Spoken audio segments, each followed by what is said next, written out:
Let's keep moving forward here on GBR this Thursday, July the 23rd. Nigeria's food inflation remains stubborn despite signs of easing headline inflation, with the latest SBM Jollof index showing that the cost of preparing one of the country's most popular meals continues to climb.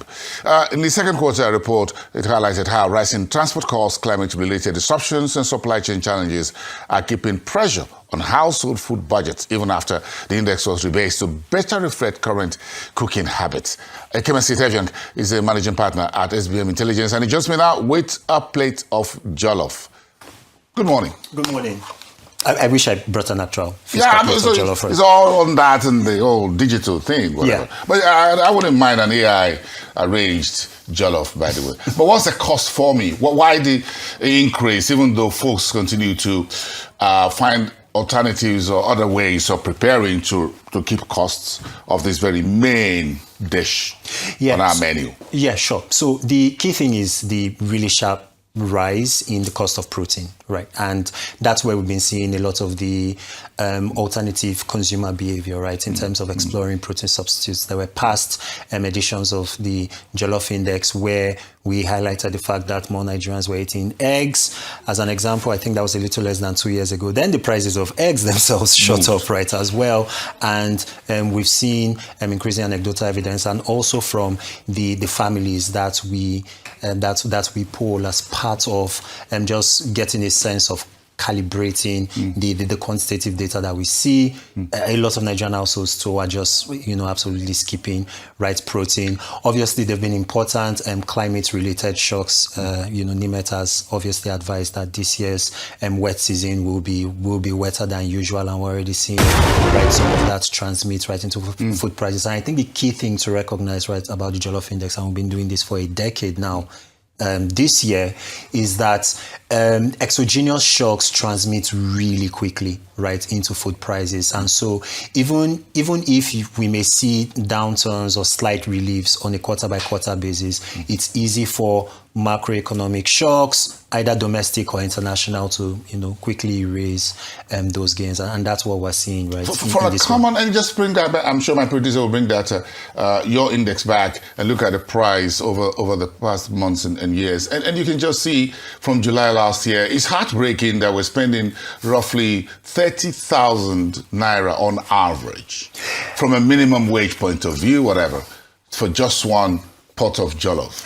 Yes, absolutely. And just to give context, right, when we started doing this in 2016, that equivalent figure was just above 4,300 naira. So it's really 2016. Yes. So it's a really single digit, lower end of single digit. Exactly. In 1,000 naira. Yeah. So it's been a really, really steep rise, right? Something like in the order of 600+% that we've seen, right, over the course of a decade. And that essentially tells the story of Nigeria, right? Currency weakness, the fragility of our food supply chains, the fact that transport links and networks, right, that connect food growing areas with markets, right, and continue to remain fragile and impacted, infrastructure quality not being good, and also that significant upshot in insecurity, which has disproportionately affected food growing regions. All of that has coalesced into this story where you can actually see all of Nigeria's fragility right in your plate of jollof. So why does it cost more for a pot of jollof in Ibadan or Ilesha, Akure, Southwest than Kano, Zamfara, and elsewhere in the north? Yeah. Why such disparity? So what you've seen is that localized shocks tend to transmit quicker, right, on a regional basis. We have seen, right, evidence. So talking about the Southwest, especially, and compared to the Northwest, the Southwest is a net importer, right, if we can use that term loosely within the domestic context, right, of critical things like tomatoes, pepper. A significant amount of our protein sources in this part of the country come from outside the geopolitical zone. So you have a situation where fragility in those source regions, right, disproportionately affects product availability in the Southwest, and by extension, the price point at which right they are available. And I think that's been the story of the Southwest. Tomato, onions, Yeah. which are pepper, which Peppers. are main ingredients. The variety of peppers and all of that. Yeah. So between Lagos, as you extend it, the price keep going higher. In the north, that's where you've got a lot of this tomato, pepper, onions, and all that. Kano market, for example, and all that. Yeah, indeed. And you have a situation where intra-regional supply chains are a little bit more resilient, Okay. right? Yes. So if you have a situation where a supplier, say in Bauchi or in Yobe, right, or in Plateau is disproportionately impacted, it is a lot easier to source from a Kano, a Katsina, or a Zamfara, and vice versa, right? It's a lot less nimble when you are comparing, right, supply chains across regions, right, where, you know, a seller, right, in Lagos may find it a little bit more difficult to find alternative, right, suppliers. And the pot of price, the cost of a pot of jollof gets even more expensive as it gets to where you come from in the south, isn't it? Yes, it does. I'm Yes. looking at about 33,533. That's eating your minimum wage halfway. 70,000. Heartbreaking. Yeah, very, very, very much so, especially for my parents and my in-laws. Right? No, it is not a laughing matter. Yes. I'm just looking at the chart over there. In that sense, yes. So the issue with the South sort of mirrors, right, what we see in the Southwest writ large, with the added complication that the density of supply chain coverage in the Southwest and to a lesser extent in the Southeast is not as extensive as you would find in the Southwest. So that makes that alternative sourcing, right, even more even more touchy for people who are looking to consume, but also who are looking to sell those jollof ingredients. The final bit I should say is that's the wettest part of the country, and so that's also the region which is disproportionately exposed to climate-related shocks as well. The flooding and all of that. Exactly, which also affects, right, regional and domestic production. Yeah, the Southeast seems to be somewhere in the middle. The Southeast. Yes, indeed. Yes, indeed, in that sense, which was why I said the Southeast, you know, less impacted, right, than the South, but still dealing with those structural issues. Also, the Southeast also benefits from that relative geographic proximity to your Benues, to your Kogis, to your Plateaus in that sense. To the and central. so supply chain resiliency is a lot more baked in for the Southeast.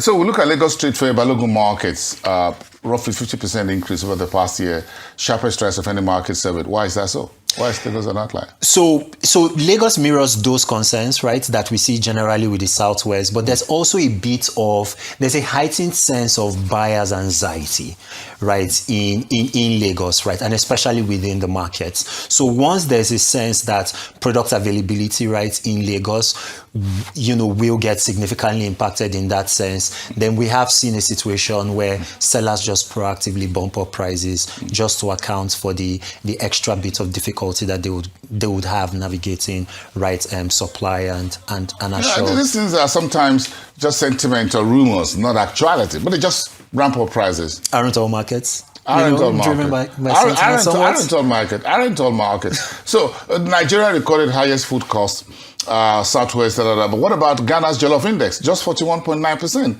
I'm not relocating at least yet, but what's the divergence between us and Ghana's pot of jollof?